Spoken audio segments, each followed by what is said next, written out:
13 American service members were killed in a bomb attack at the airport in Kabul. The attack taking place just days ahead of the U.S.'s planned full withdrawal from the country. For more on this, we welcome in now retired Brigadier General with the U.S. Army Anthony Tata, retired Air Force Special Operations Commander Glenn Ignazio. Welcome to you both, and thanks so much for coming on.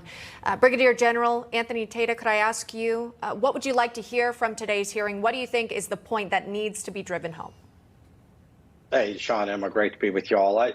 First of all, I think there's been no real authentic leadership here from the administration with respect to holding people accountable for what was one of the worst foreign policy decisions and execution experiences that this country has ever seen. So there's a culture of cover-up, and I would like some authenticity to come out and say, yeah, we made some mistakes.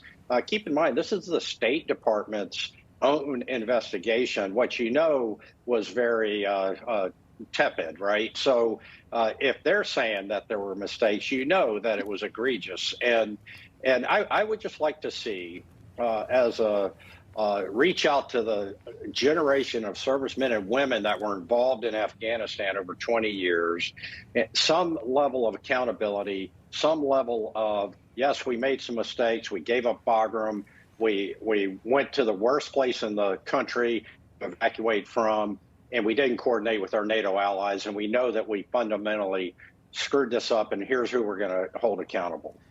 Again, Commander Ignazio, if I could bring you into this, there are so many different ways you could look at this. Obviously, the deaths, how this was strategically handled, the escape, but also the interpreters that were left behind, Americans that were left behind, some having to go in and through the dead of night trying to help them escape and get out. These are men and women who, again, helped U.S. forces through that 20-year war. When you ask the administration about this, they essentially put the blame on the previous administration and the deal that was cut with the Taliban, et cetera. But is that sufficient enough? And what do you want to hear, again, out of this hearing? What do you want to hear from this administration, Commander? I have to agree with the general. It's the same thing about accountability. That's something that we've been asking for and talking about for a long period of time. And it's not just the event of that particular day, but everything that followed on. The veteran community that, were impacted from the history of this were the ones that were actually most active in getting individuals out. I worked with people like Scott Mann and other teammates to actually get those individuals out because they worked with us. It was like they were U.S. military. And to see their families and young children trying to escape the Taliban, and you're seeing the veteran community actually do that, the State Department was not helpful with us. In fact, they were more of an obstacle than anything else during those types of operations. So to see accountability, to see them actually step up and say this was really what was wrong is something that is important for the American public. That's what I think really needs to happen for everybody. Yeah.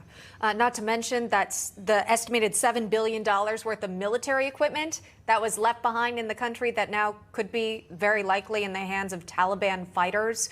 What's the latest with, what threat to potentially our own national security that could cause? We thank you both for coming on today. Brigadier General and Commander, thank you for your time.